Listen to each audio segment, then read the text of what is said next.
The winter came to the Wild West like an uninvited enemy, cruel and relentless. Snow buried the plains, erased the dirt roads and turned familiar landscapes into endless fields of white silence. The wind never rested. It howled through broken fences, slipped through cracks in old wooden barns, and carried with it the loneliness of a land where survival was never guaranteed. In this harsh world, a young woman named Ishta disappeared, and her disappearance quietly reshaped more lives than anyone could have imagined.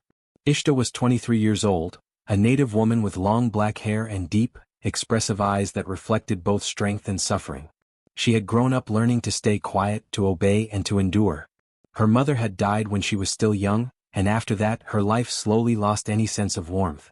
Her stepfather was a hard man, driven by greed rather than love. To him, Ishta was never a daughter, she was a responsibility he wanted to get rid of. When Ishta turned 20, her stepfather made a deal that sealed her fate. He arranged her marriage to a wealthy Apache man, a man known for his influence and possessions rather than his kindness. Money exchanged hands, and with that transaction, Ishta's future was decided without her consent. The wedding was grand, filled with guests, music and celebration. Everyone believed Ishta was fortunate. No one noticed how tightly she held her hands together, or how her smile never reached her eyes. For a short time, Ishta tried to accept her new life. She told herself that marriage might offer stability, perhaps even affection. But her fragile hopes were shattered only 2 months later. One evening, her husband returned home with another woman and announced that he had taken a second wife. The words echoed in Ishta's ears like a sentence passed by fate itself. From that day forward, Ishta's place in the household changed completely. She was no longer treated as a wife. She became a servant.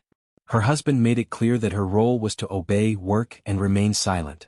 The new wife, jealous and cruel, took pleasure in reminding Ishta of her lowered status.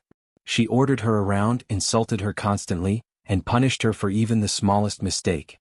Ishta's husband never stopped it. Sometimes he encouraged it.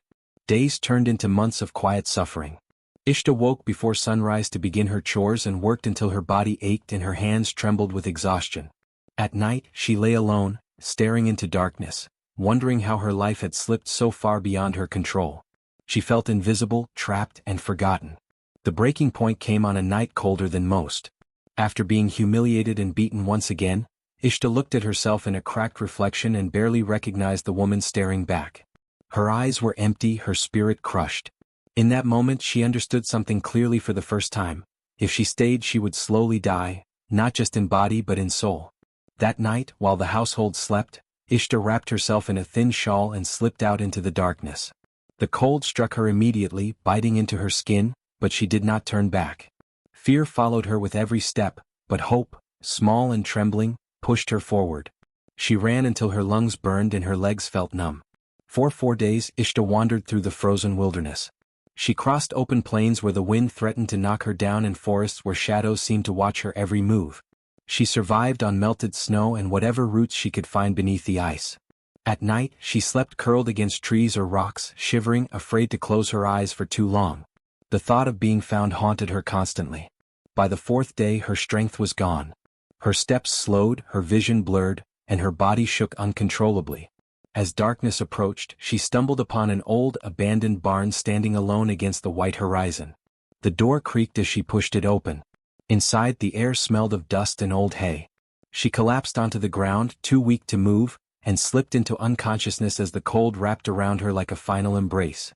Not far from that barn lived Waya, a 30-year-old cowboy known for his quiet nature and solitary life. He had learned early that the Wild West was not kind to dreamers. His parents had died years earlier, leaving him to survive on his own. Over time, he had grown comfortable with silence, trusting animals more than people. His small cabin stood alone on the edge of the plains, a place of routine and solitude.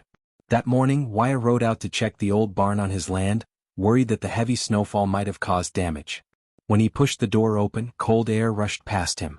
His eyes adjusted slowly to the dim light inside, and then he saw her. A woman lay motionless on the ground, her body curled inward, her skin pale against the dark hay. For a terrifying moment he thought she was dead. He rushed forward, checking for signs of life. When he felt a faint pulse beneath his fingers, relief surged through him. Without hesitation, Waya removed his coat, wrapped it around her, and lifted her carefully into his arms. He carried her through the snow to his cabin, ignoring the cold biting at his own skin. Inside he built a fire, warmed water, and did everything he could to save her. He stayed awake through the night, listening to her shallow breathing, afraid that it might stop. When Ishta finally opened her eyes, confusion and fear filled her chest. Strange walls surrounded her, and panic made her struggle to sit up. Waya spoke gently, his voice calm and steady, telling her she was safe. He offered her water and food, never raising his voice, never touching her unnecessarily. She did not trust him, not yet, but her body was too weak to resist. Over the next few days Ishta slowly regained her strength. Waya never asked questions, never demanded explanations. He respected her silence, giving her space and dignity. His kindness confused her. She had learned to believe that kindness always came with a cost, but he expected nothing in return. As Ishta recovered, she began helping around the cabin. Cooking, cleaning, mending clothes, it all felt familiar, but this time there was no fear attached to the work. Waya thanked her, a simple word that made her pause every time she heard it. No one had ever thanked her before. Gradually they began to talk. At first their conversations were cautious and brief. Then slowly Ishta shared fragments of her past. Waya listened quietly, his jaw tightening as he understood the depth of her suffering. He never interrupted or doubted her words. For the first time, Ishta felt truly heard. Outside the cabin, rumors began to spread. People noticed the woman living with the lone cowboy and whispered among themselves. Meanwhile, Ishta's husband searched relentlessly, his pride wounded more than his heart. When he finally tracked her down, anger and entitlement burned in his eyes. The confrontation was tense. He accused Waya of stealing his wife, demanding her return. Fear surged through Ishta, but something inside her had changed. She stepped forward, her voice shaking but firm, and spoke the truth. She told them everything: the forced marriage, the abuse, the years of silent suffering. Neighbors gathered, listening in shock. The man's authority crumbled under the weight of her words. He left in humiliation, defeated not by violence but by truth. That night, Ishta cried by the fire, releasing years of buried pain. Waya sat beside her, offering quiet comfort. In that moment, trust deepened into something stronger, something neither of them had planned but both had needed.